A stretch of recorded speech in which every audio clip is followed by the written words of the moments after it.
Bom dia, irmãos, paz do Senhor. Uma alegria estar com vocês aqui hoje. Mais uma manhã de domingo para nós estudarmos a palavra do Senhor. Nós estaremos vendo a lição de número 8 hoje, confiar no Senhor em todo o tempo. Uma história fundamentada nos livros proféticos, nos livros proféticos, livros de Isaías, falando do rei Ezequias, tá? Então, uma das histórias mais bonitas de livramento, de bênção de Deus, que nós temos na Bíblia Sagrada. Então, vamos lá. A lição de hoje, queridos, já disse o tema confiando no Senhor em todo o tempo. Nós temos o texto áureo, me permita ler para vocês, dizendo o seguinte: Deus é o nosso refúgio, fortaleza, socorro bem presente na angústia. Então nós temos esse texto no Salmo 46, versículo 1, versículo 1, apontando essa realidade de um Deus que é nosso refúgio, nossa fortaleza, nos tempos de adversidade, de angústia, nos tempos difíceis. Nós podemos confiar no Senhor, tá? Nós temos a verdade prática de nossa revista que diz o seguinte: a maior coragem se revela na crise quando colocamos nossa fé focada em Deus, né? Então, quando focamos no Senhor, quando a gente tira os olhos das adversidades, tiramos a atenção só focada no sofrimento e descansamos no Senhor, ou seja, nos posicionamos confiando e crendo em Deus, nós vamos ver, sim, respostas e bênçãos maravilhosas vindo da parte do Senhor. Texto bíblico básico que nós vamos referenciar o nosso estudo está em Isaías capítulo 37, queridos. Versículo 33 ao 37, me permita ler com vocês. Diz assim: pelo que assim diz o Senhor acerca do rei da Assíria: não entrará na cidade, nem lançará nela flecha alguma. Tampouco virá perante ela com escudo, ou levantará contra ela tranqueiras. Pelo caminho por onde vier, por esse voltará. Mas nessa cidade não entrará, diz o Senhor, porque eu ampararei essa cidade para livrá-la, por amor de mim e por amor do meu servo Davi. Então saiu o anjo do Senhor e feriu no arraial dos assírios 185.000. E quando se levantaram pela manhã cedo, eis que todos eram corpos mortos. Assim Senaqueribe, rei da Assíria, se retirou e foi, e voltou e ficou em Nínive. Queridos, o contexto dessa leitura é o contexto onde nós temos o surgimento do Império Babilônico, no Império Assírio, e onde eles já tinham conquistado as tribos do norte de Israel. E aqui nós temos Judá ao sul, sendo liderada por Ezequias, e nesse sentido, os exércitos de Senaqueribe veio sitiar Jerusalém para conquistar. Então, em volta da cidade, o rei ali começa a pronunciar ameaças, nós vamos ver isso no decorrer da lição, e a gente tem uma situação muito incômoda, muito difícil para Judá, para Ezequias, porque aqui ele está diante de um exército enorme, grande, que sitiou sua cidade e está aqui ameaçando, dizendo que vai matar todos e tal. Ezequias toma uma postura de confiança, de fé, e depende de Deus, então. Vai orar e buscar, nós vamos ver todos esses passos na lição.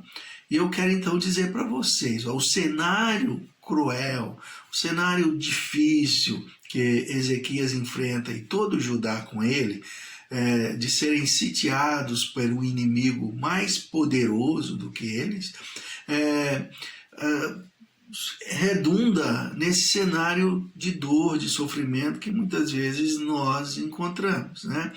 Nossa vida, talvez a gente não teve experiências dolorosas assim de ser sitiado por um exército inimigo, mas a gente passa por problemas, adversidades que a gente, na alma, vai ter uma pressão semelhante a esta, né? De angústia, de dor, de sofrimento. Qual o caminho? Depender de Deus, né? Então nós vemos aqui um menino, um jovem rei, ainda, né? Que teve que enfrentar uma dificuldade e soube o que fazer, tá? Então, entrando nessa história de Ezequias, rei, eu quero estar lendo o primeiro tópico para que nós possamos perceber, né, a primeira atitude salutar que este rei teve. Então, ponto primeiro de nossa lição diz o seguinte: um jovem rei para Judá. Ou seja, posso dizer, um recomeço, uma mudança nos hábitos anteriores, uma situação melhor agora. Então, Ezequias foi o 13º rei de Judá, reinou por 29 anos. Ele foi um bom rei, um homem admirado por todos que lhe rodeavam, né, lhe cercava. Podemos dizer que Ezequias foi soldado, estadista, arquiteto, estrategista e um homem íntegro. Entre todas essas qualidades aqui, eu acho que o homem íntegro é aquele que pesa no sentido de receber o livramento de Deus, né? O seu reinado foi marcado por grandes desafios, mas também por grandes demonstrações de fé, fidelidade e aliança ao Senhor. Nessa lição nós vamos ver um homem que andou nos caminhos do Senhor. Então, olha, esta mudança de trajetória que ele teve foi muito significativa para que eles pudessem receber o livramento. Então, grave isso. Olha, talvez você está passando por uma adversidade e há necessidade de mudanças, né? De reaver comportamentos, de reaver, né, situações que precisam melhorar para que você possa receber libertação e bênção. Ponto primeiro, o item 1 diz o seguinte: Ezequias voltou para o Senhor. Então, a atitude dele de voltar para o Senhor foi maravilhosa. E por que a gente diz voltou para o Senhor? Porque o rei que antecedeu ele, o seu pai, Acaz, foi um rei perverso, né? E pautou o seu reinado com abominações, diz o texto aqui, né? Que desagradaram ao Senhor, sacrificou o próprio filho e cultuou a deuses, promovendo a idolatria, andando no caminho dos reis de Israel. Então, Acaz, queridos, cometeu uma abominação tamanha desta, de adorar outros ídolos, né? E além disso, sacrificaram um dos seus filhos a deuses pagãos. Isso está em 2 Reis, capítulo 18, verso 3. Né? Onde a gente tem a referência de Acaz aqui, esse homem perverso, idólatra, mau, né? Pai de Ezequias. Ezequias vem, assume o reinado, né? E muda por completamente estas ações, né? Ele decide não seguir esse legado de idolatria, decide não seguir, né, essa postura de distanciamento de Deus. Ezequias então começou muito bem sua história, porque ele começou voltando ao Senhor, né, restabelecendo o templo, assim como Ezequias. O que estamos precisando reparar em nossa vida? Essa frase eu gostei muito, porque ele chegou e reparou a postura da nação, né? Ele consertou o que estava errado, reparou o templo. Então, o que nós estamos precisando reparar na nossa vida? Quais as áreas que estão sendo, ou seja, que está sendo necessária uma mudança, uma atitude de retroagir ou até de avançar, né? Porque de repente você tem que ceder, recuar, ou em alguns momentos você tem que avançar em direção à solução, à resposta, buscar ajuda, buscar aconselhamento, orar, jejuar, ou então perdoar, né? Recuar no sentido de ministrar perdão, no sentido de dizer, olha, Senhor, está nas tuas mãos. Então, nós precisamos, né, fazer uma leitura e uma reflexão nas áreas que nós precisamos mudar. Seguindo, nós temos o item 2 do ponto primeiro, que diz: era preciso restaurar o templo. Que frase, né? Naquele tempo, todas as práticas sacerdotais do templo, de sacrifício, de adoração, os cultos tinham sido abandonados, porque as práticas agora eram pagãs, né? O que Ezequias faz? Ele recupera, ele traz de volta as práticas, né, do culto. Olha o que diz o texto bíblico de 2 Crônica 29, 3 e 5. Olha aqui. Ele, no primeiro ano do seu reinado, no primeiro mês, abriu as portas da casa do Senhor e as reparou. Que coisa fantástica. E trouxe os sacerdotes e os levitas e os ajuntou na praça oriental e lhes disse: ouve-me, ó levitas, santificai-vos agora e santificai a casa do Senhor, Deus de vossos pais, e tirai do santuário a imundícia.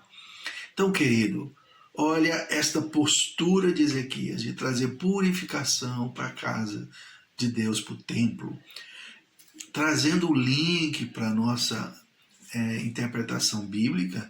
Em Coríntio, nós temos Paulo afirmando que nosso corpo é templo do Espírito Santo. Então, se seu corpo é um templo do Espírito Santo, é muito importante fazer essa autoanálise, olhar para nós, né, virar o binóculo aqui, olhar e analisar onde nós estamos precisando de reparos, né?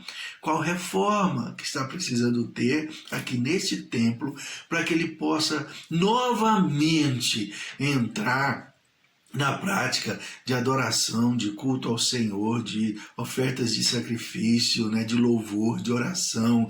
Então, o que está faltando para que o meu templo volte à ação correta, né, à prática correta para a qual ele foi criado ou edificado? Nesta questão, eu quero te dar esse conselho para que você, eu, todos nós, né, olhemos para nós e vamos analisar quais as reformas que estamos precisando ter no nosso homem interior, no nosso templo, aqui dentro, para que Deus possa agir de forma maravilhosa. Item 3, perdão, deixa eu... Item 3, conceito divino em meio à crise. Olha, a crise estava estabelecida não sobre Judá, porque Acaz, que não guardou os mandamentos divinos. Diante disso, Ezequias, além de reparar o templo, convocou os sacerdotes para fazer um concerto com o Senhor, a fim de sanar a crise avassaladora. Então, quando nós estamos nessa situação, precisando de bênção de Deus, ou talvez enfrentando a crise, qual o caminho? Concerto. Reparo, né? Voltar a Deus, se estabelecer, né? Ponto 2 diz o seguinte: reavivados em meio ao caos.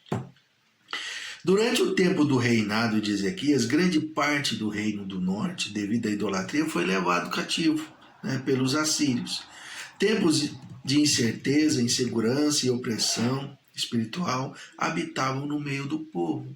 Então, crise rondava, né? Os colegas do norte, irmãos, já tinham sido levados cativos, e agora a cidade de Jerusalém sitiada, e pânico, medo, dificuldades, que fez Ezequias, né? Ezequias e a sua atitude assertiva. Ele tomou um caminho certo. Qual foi? Retornar ao Senhor. Olha o que diz o texto. Diante de tal cenário, a Bíblia ressalta a atitude assertiva que Ezequias teve em duas vertentes. Primeira vertente, né? Ele trouxe reformas políticas e morais. Ele acertou o governo, né? Estabeleceu prática moral novamente, né? Regras de boa conduta. E em segundo momento, queridos, depois de estabelecer essas reformas políticas e morais, ele trouxe purificação do templo e estabeleceu o culto iniciando a Páscoa, né? Adorando a Deus. Nesse sentido, queridos, é importantíssimo nós seguimos esse exemplo de Ezequias. Olha, reformas morais e éticas na nossa vida, como também uma reforma litúrgica, de culto, de adoração, uma reforma interna, no sentido de uma prática de piedade, né? E se fizermos isso, pode ter certeza que nós estamos acertando, tá? É corretíssimo. Se nós voltarmos ao Senhor de forma íntegra, moral e com éticas salutares, e também reavendo nossa purificação, nossos cultos racionais, né? Onde eu e Deus nos relacionamos intimamente e a gente consegue voltar para dentro de nós e estabelecer daqui, né, algo que flui para o Senhor. Isso é maravilhoso, querido. Uma das atitudes mais assertivas que um indivíduo possa ter, ok? Seguindo, a gente tem a postura do avivamento, né? Uma questão de urgência. Diante daquele caos que Ezequias herda do pai, né? Um cenário de idolatria, de rebeldia, de adoração a ídolos, ele agora tem que promover um novo concerto, uma nova aliança com o Senhor, né? E buscar avivamento. Avivamento, queridos, não quero dizer que é euforia. Avivamento não está ligado a barulhos, a oração alta, a gritaria, né? Isso pode até fazer parte, né? Pode, em alguns momentos do avivamento, nós estarmos eufóricos, em alguns momentos do avivamento a gente vê celebrações calorosas, mistério, línguas estranhas, mas avivamento está muito mais ligado à atitude de mudança. É quando nós restauramos o que precisa ser restaurado, quando nós mudamos bases, alicerces, né? Ou seja, aquela base corrompida, você vem tira, põe uma base sólida em Deus, um equilíbrio no Senhor, e aí sim, você vai fluir em Deus, né? Eu posso dizer para vocês que mesmo que talvez eu não esteja cercado de muitos ambientes eufóricos ligados a buscar a Deus, mas a constância de buscar ao Senhor, isso vai garantir na nossa vida, em mim e em você, uma firmeza, um equilíbrio em Deus, e isto é avivamento, né? É estar avivado, ou seja, vivo todo dia, vivo em Deus, pronto para ser usado, pronto para ser instrumento, né? E daí sim, com esta atitude de confiança no Senhor, de tempo em Deus, rios de água viva vão fluir, né? Se nós chegamos ao Senhor e nos alimentamos dele, vai brotar do nosso íntimo as bênçãos. Eu entendo a urgência de avivamento, queridos, né? Eu acho que nós estamos vivendo uma carência de avivamento, uma carência de pessoas comprometidas, uma carência de pessoas que estão, assim, dispostas a pagar preço, a ter compromisso com Deus genuíno, a dizer não ao mundo, ao pecado, à carne, à pornografia, dizer não à sensualidade imoral, ao cobiçar o que não é seu. Querido, tantas coisas nós precisamos, né, nos esforçar para sermos bênção na mão do Senhor. Isso tem preço, claro que tem preço. Preço de renúncia, preço de morte. Negue a si mesmo, toma a cruz e siga Cristo, para que o avivamento venha, né? E a gente usufrua de tempos sólidos de avivamento, tempos equilibrados, e até mesmo tenhamos euforia desse avivamento, né? Tenhamos cultos festivos, celebrações calorosas do poder de Deus, porque o altar está reparado, o templo está purificado, e as ações internas de purificação moral e ética estão corretas. O Espírito vai fluir, vai fluir. Quais são pilares do avivamento, querido? Nós temos a revista aqui apresentando 4. Olha como é interessante. Nenhum aqui está falando de euforia, né? De reteté, né? Os pilares apresentados aqui, primeiro, arrependimento. Arrependimento, né? Mudança de rota, abandonar o que te separa de Deus e ir, né, em direção ao Senhor. Segundo, né, querer a presença do Senhor, ou seja, clamar pelo Altíssimo. Senhor, venha, nos encontre, nos alcance, nos encha, um clamor pela presença, pela glória de Deus, para que o céu desça, né? Ou a gente suba no nível de adoração, mas nós temos que nos encontrar aí, né? Nos encaixar com essa presença de Deus, Ele vindo, a gente indo, clamando, buscando, para que a gente viva avivamento, né? Buscar a comunhão divina, ou seja, relacionamento diário com Deus. Relacionamento. Queridos, como tem sido bênção na minha vida o tapetinho de oração. Ô irmão Daniel, irmãos da igreja, obrigado pelo aquele tapete. Agora não tem jeito de eu chegar na beira da minha cama e deitar sem dobrar os joelhos. Eu vejo o tapete e falo, olha, oração, oração.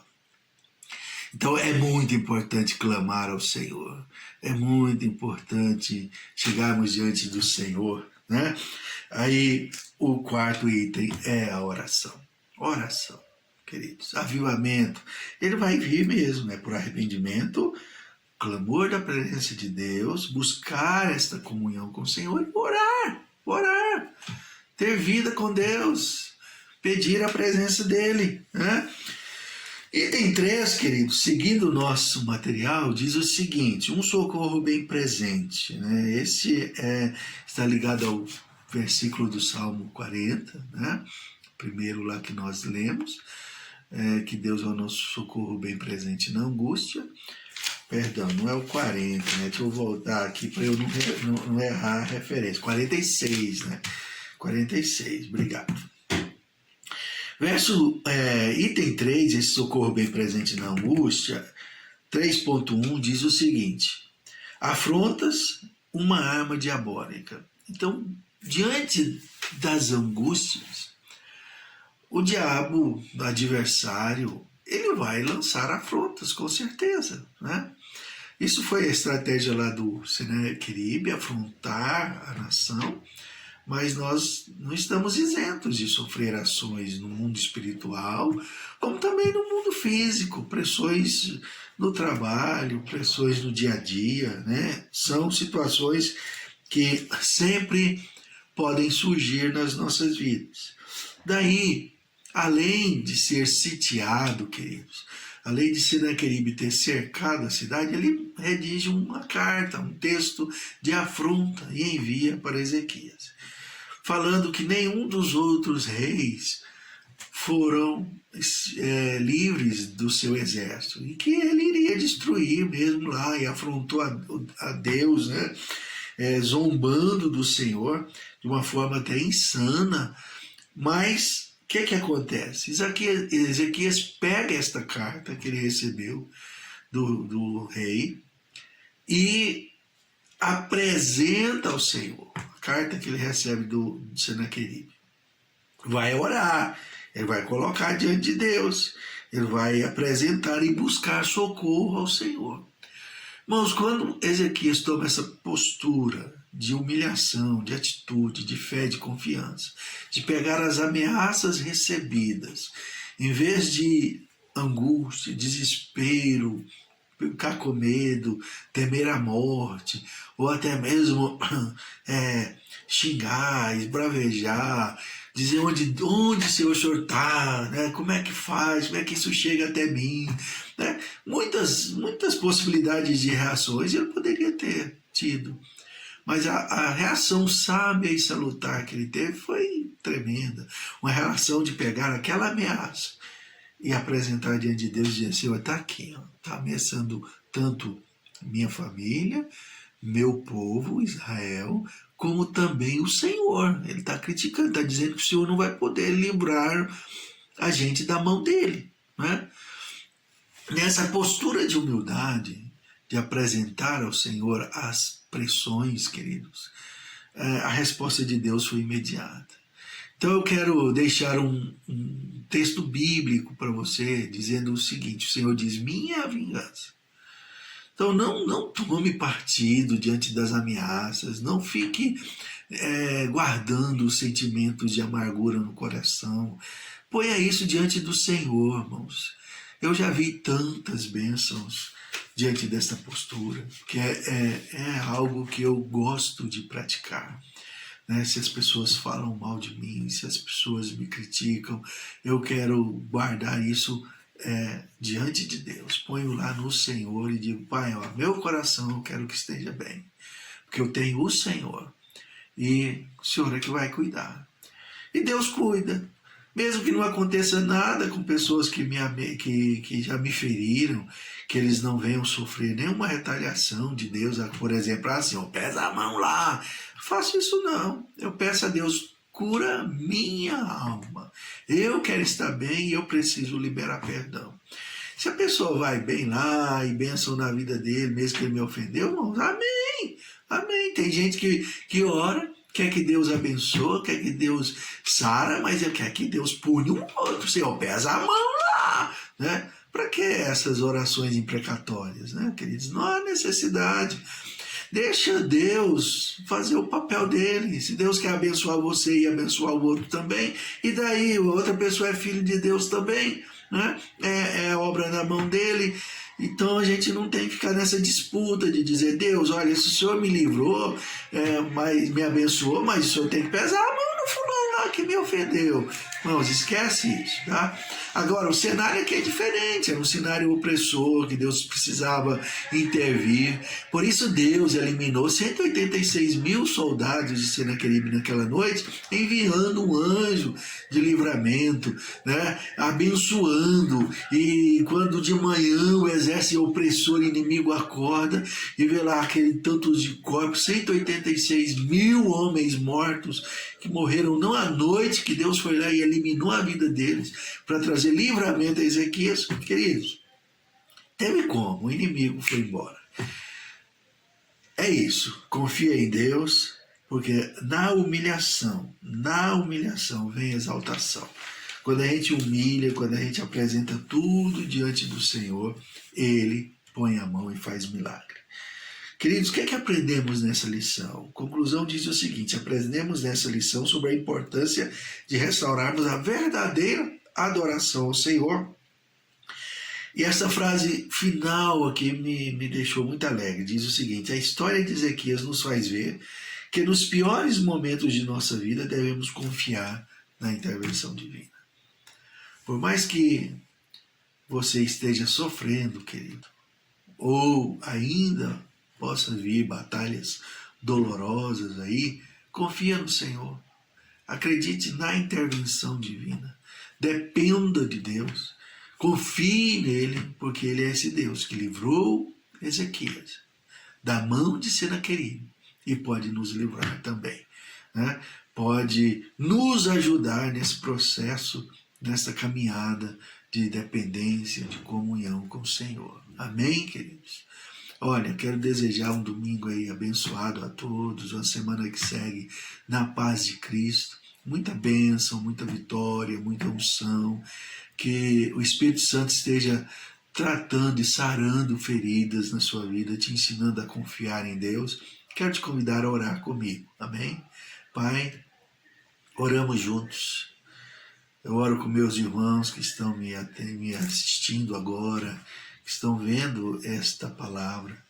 Eu quero pedir, ó Deus, que o Senhor ministre graça, bênção, unção, vitória na vida de cada um. Sejam todos guardados, abençoados e tenham uma vida de avivamento no Senhor, uma vida cheia de Deus, da glória, da unção do Senhor, do Espírito Santo. Visita ali, Pai, agora cada coração, cada irmão, cada irmã. todos que precisam de Ti, Pai, todos que talvez estão passando por um momento de angústia, de opressão, como Ezequias passou, Pai, aqui, e o Senhor trouxe livramento, traz também, Senhor, põe a mão, é minha oração e meu pedido, amém. Queridos, Deus abençoe, uma semana que segue na paz de Cristo, vitória e bênção para todos, domingo de paz e vitória, à noite no culto, aguardamos a todos. Um abraço, Deus abençoe, paz do Senhor.